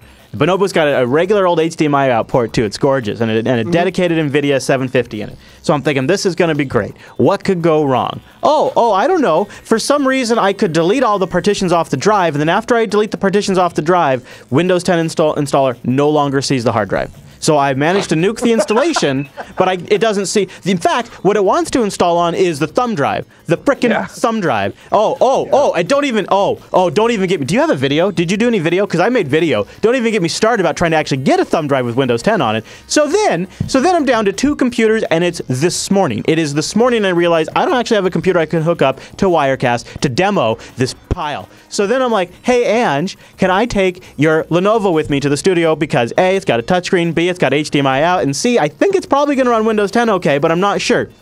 And she's like, well, but I don't want you to lose all my stuff. So I spend all of this morning backing up and DDing her machine and now installing Windows 10 on it and getting Windows 10 back to a semi-usable state for this review.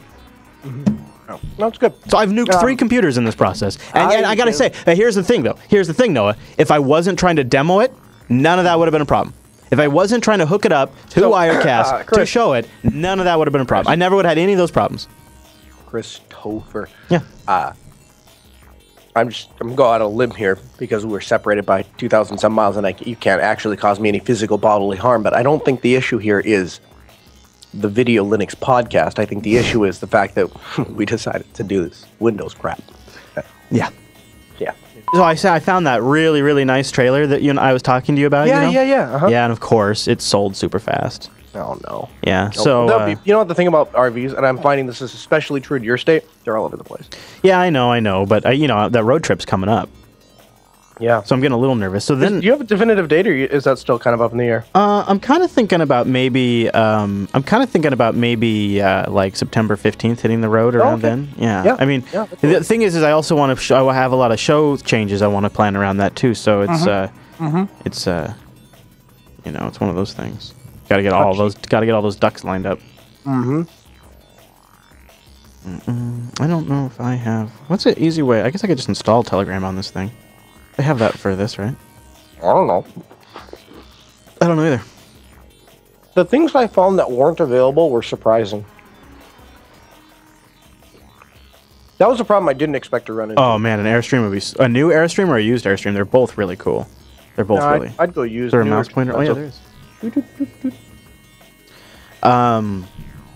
Yeah, but here's what I was thinking, Noah, is if I don't find an RV, you know what, I might try one of those Cruise America RVs, one of those rental units. Yeah, My cousin and, did that, and actually he lives around you, and he did that, and it was a great experience for him. Yeah, I went and toured one yesterday. He had a problem with it. The auto leveling jack thing didn't work. Oh yeah, and because of that, they gave him like a huge discount on it. One thing that's kind of cool is they have obviously, which kind of makes sense, is they have service all the time. So if you have an issue with the unit with the rig, they'll right. Yeah, that's kind of neat. And that makes sense that they would do that. And so we toured one yesterday, and it's really nice inside. Yeah. It's wood floor, all stainless steel appliances. Not at all. You'll learn very quickly what you like and don't like about the RV, and then you'll know what you want to buy. I was thinking that too, and then plus it's wear and tear on a different vehicle. It's the other thing that's nice about it is it has everything connected from the driver's spot back to the back cab area, so it's all one, instead of having a truck and trailer, which isn't a big deal, but it's nice to have. Class A or a Class C? Yeah, I don't know what. Yeah. Class A is like a bus. Class C is like. Yeah, it's the camper that they mounted on the back of a pickup. Well, it's like a hybrid of the two, though, because it's like a E350 Ford truck, and then like a camp. But I don't know. It's like a. It's a Class C. Sounds like you're describing a Class C. Oh, all right. Okay. Are you ready, Noah? It's the news, and this episode. Ready. It's brought to you by. Yeah. That was good. That was actually really good. I'm really impressed.